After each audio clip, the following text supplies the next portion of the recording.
বিশ্ববিদ্যালয়ের ছাত্ররা ক্যাম্পাসে ইস্তেস্কার সালাত আদায় করতে চেয়েছিল, তাদেরকে অনুমতি দেওয়া হয়নি। বিষয়টাকে আপনি কীভাবে দেখেন? ভাই মাহমুদুল হাসান, আমাদের শিক্ষাঙ্গনগুলোকে ভয়ঙ্কর একটি জায়গায় নিয়ে যাওয়া হয়েছে। আমাদের শিক্ষার্থীদেরকে ধর্মীয় এবং মোরালিটি থেকে দিন দিন দূরে সরিয়ে দেওয়া হচ্ছে, যেটা সুস্পষ্টভাবে আমাদের সংবিধান লঙ্ঘন। সংবিধানের আলোকে সাংবিধানিক অধিকার যদি আমরা আপনার পর্যালোচনা করি, তাহলে দেখি যে সমস্ত শিক্ষার্থী তারা তাদের যার যার ধর্মের ধর্মীয় কার্যাবলী তারা চর্চা করতে পারবে। শিক্ষাঙ্গন যদি বলে যে কেউ এখানে শুধু শিক্ষার জায়গা, ধর্মচর্চার জায়গা না, তো ধর্মচর্চাটা তো কোনো লিমিটেড সময় বা জায়গার জন্য হয় না। আমার যখন সময় হবে ধর্মচর্চা আমাকে তো করতে হবে। তা নাহলে ধর্মের চর্চার স্বাধীনতা কোথায় থাকলো? তাছাড়া শিক্ষাঙ্গন তো রাজনীতির জায়গাও নয়, কিন্তু আমরা তো শিক্ষার পাশে রাজনীতিও করছি, আর অনেক কিছুই করছি। তাহলে ধর্মের ব্যাপারে কেন এই মানসিকতা আসবে?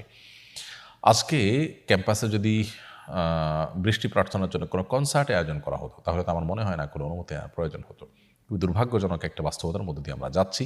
কারা আমাদেরকে এই ভয়ঙ্কর জায়গায় নিয়ে যাচ্ছে, আল্লাহ তাআলা তাদেরকে হেদায়েত দান করুন এবং আমাদেরকে আল্লাহ তাআলা সচেতন হওয়ার তৌফিক দান করুন। সেখানে সরস্বতী পূজা হতে পারে, সেখানে কনসার্ট হতে পারে, সবই হতে পারে, কিন্তু সেখানে কোরআন তেলাওয়াত করতে গেলে সমস্যা, সেখানে ইস্তেসকার নামাজ পড়বে, আল্লাহর কাছে বৃষ্টি প্রার্থনা করবে, এ ব্যাপারে অনুমতি না দেওয়ার কী কারণ থাকতে পারে আমি জানি না।